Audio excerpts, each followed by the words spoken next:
السلام عليكم ورحمة الله وبركاته. شلونكم شرف خير وياكم حسين. اليوم جبنا لكم حلقة جديدة. اليوم جبنا لكم مود جديد، طبعا مود الأسهم المتفجرة. هذا المود هنا يفجر.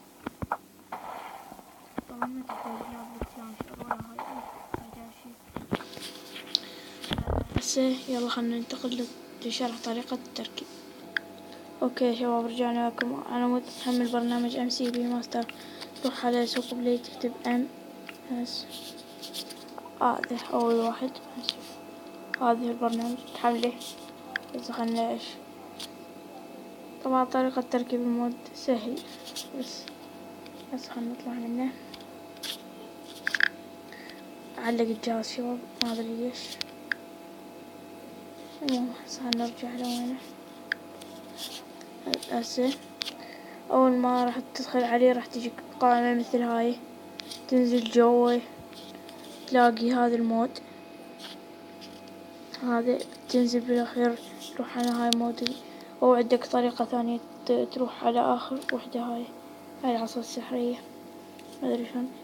وهذا طبعا هو المود ثاني واحد ما تشوفونه.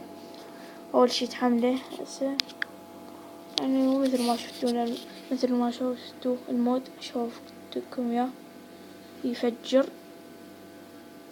هسه طبعا هم راح اشوفكم اياه. هسه اول شي طبعا لازم تنتظره هواي لين شوي يبقى تنتظر. هسه تدخل على العالم مالتك. خلي يحمل.